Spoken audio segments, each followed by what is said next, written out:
എന്തു തന്നെയായാലും നിങ്ങളുടെ 10 കൊല്ലം ഭരിച്ച മുഖ്യമന്ത്രിനേക്കാളും തല വേക്കൻ്റ് അല്ല.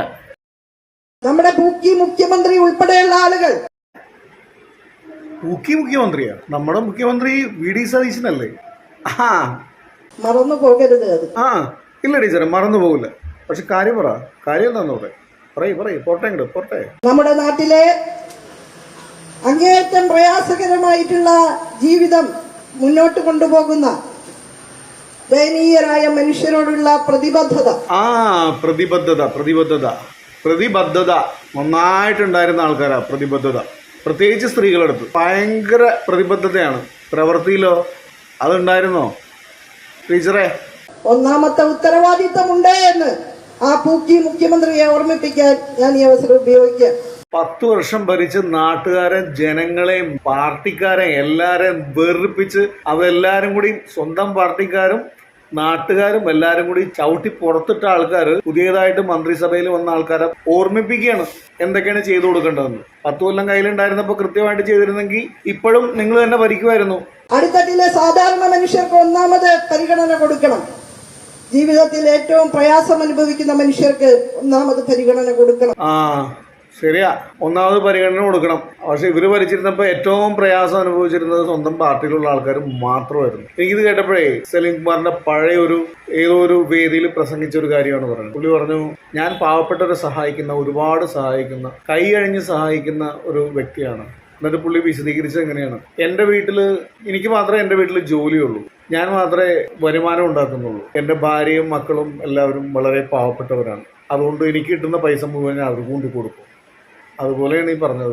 10 വർഷക്കാലം ഇവിടെ ഉണ്ടായിരുന്ന സഖാവ് പിണറായി വിജയൻ നയിച്ച ഗവൺമെന്റ്, എന്റെ പൊന്നു ടീച്ചറെ, ഓർമ്മിപ്പിക്കല്ലേ പ്ലീസ്. ആ നിലയിലാണ് നയങ്ങൾ മുന്നോട്ട് കൊണ്ടുപോയത്. എല്ലാവരും പിടിച്ച് പുറത്താക്കിയ ഒരു ഗവൺമെന്റ് അല്ലേ? ജനങ്ങൾക്ക് വേണ്ടാന്ന് പറഞ്ഞിട്ട് അവര് തീരുമാനം എടുത്തിട്ട് പുറത്താക്കിയ ഒരു ഗവൺമെന്റ് അല്ലേ? പിന്നെ എന്തിനാ ഇങ്ങനെ വലിപ്പം പറയണത്? മണ്ടത്തരമല്ലേ അങ്ങനെ പറയണത്? അങ്ങനെ എല്ലാവർക്കും ഇഷ്ടപ്പെട്ടിരുന്നെങ്കിൽ, എല്ലാ സാധാരണ ജനങ്ങൾക്കും പാവപ്പെട്ടവർക്കും വേണ്ടിയാണ് ആ ഗവൺമെന്റ് പ്രവർത്തിച്ചിരുന്നെങ്കിൽ ഇങ്ങനെ എടുത്ത് പുറത്തു കളയോ? പിന്നെയും ടീച്ചർ എന്തിനാ ഇങ്ങനെ പറഞ്ഞുകൊണ്ടിരിക്കണ ടീച്ചറെ?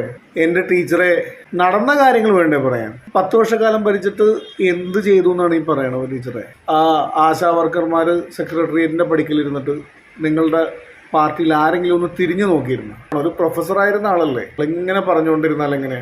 സംഗതി നിങ്ങളുടെ പാർട്ടിയുടെ തീരുമാനമായിരിക്കും ഇങ്ങനെ ഒരു പ്രൊപ്പഗാൻഡ നടത്താൻ വേണ്ടിയിട്ട്. എന്നാലും ടീച്ചർ ഒരു ടീച്ചറല്ലേ ടീച്ചറെ? ഇങ്ങനെയൊക്കെ പറയാമോ?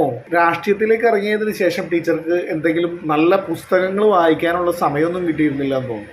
ആ സമയത്താണ് ടീച്ചറെ കുറിച്ച് കുറച്ച് ട്രോളുകളൊക്കെ ഉണ്ടായിരുന്നില്ലേ? I will take my house in my head എന്നൊക്കെ പറഞ്ഞിട്ട് എന്തോ ഒരു സംഭവമൊക്കെ ഉണ്ടായിരുന്നല്ലോ. ടീച്ചർ മലയാളം ഇംഗ്ലീഷിലാക്കി. അത് പോട്ടെ, അത് വലിയ കാര്യമില്ല. പക്ഷെ ഇപ്പോൾ ടീച്ചർ അത്യാവശ്യം എന്തൊക്കെയോ വായനയൊക്കെ ഉണ്ടെന്ന് തോന്നുന്നു. കാരണം ടീച്ചറുടെ ഭാഷയൊക്കെ ഇത്ര നല്ല ഫ്ലോ ആയിട്ട് വരുന്നുണ്ട്, ഒഴുക്കുണ്ട്. സംഗതി പറയുന്ന കാര്യം നുണയാണെങ്കിലും പിന്നെ ടീച്ചറായതുകൊണ്ട് ഞങ്ങൾ വലിയ കാര്യമായിട്ട് എടുക്കുന്നില്ല. കാരണം ടീച്ചർ ഒരു പാവമാണ്. ഇങ്ങനെ പറഞ്ഞാലും നമ്മളൊരു തമാശയായിട്ടേ കാണുന്നുള്ളൂ. നിങ്ങൾ ഒന്നാമത്തെ കാര്യം, നിങ്ങൾ മറ്റുള്ളവരെ പരിഹസിക്കൽ നിർത്തണം ആദ്യം. ഈ പൂക്കി മുഖ്യമന്ത്രി എന്ന് പറഞ്ഞാൽ ജെൻസ് പിള്ളേര് പറഞ്ഞിരുന്നത് അത് ഒരു പ്രയോഗമാണ്. നിങ്ങൾ പക്ഷെ ഇപ്പോൾ ആളെ അപമാനിക്കാൻ വേണ്ടിയിട്ട് പറയുന്നല്ലേ പൂക്കി മുഖ്യമന്ത്രി എന്ന്. എന്തു തന്നെയായാലും നിങ്ങളുടെ 10 കൊല്ലം ഭരിച്ച മുഖ്യമന്ത്രിനേക്കാളും തല വേക്കൻ്റ് അല്ല. മുദ്രാവാക്യം വിളിക്കാൻ വേണ്ടിയിട്ടുള്ള ഒരു സാമർഥ്യവും അതിനുള്ള ഒരു ചങ്കൂറ്റവും മാത്രം പോരല്ലോ. ഈ നാടിന് വേണ്ടി എന്താണ് ചെയ്യേണ്ടതെന്ന്, എന്തൊക്കെയാണ് പ്ലാൻ ചെയ്യേണ്ടത്, എങ്ങനെ നടപ്പിലാക്കണം, അതൊക്കെ ചിന്തിക്കാനുള്ള ഒരു ശേഷി വേണ്ടേ?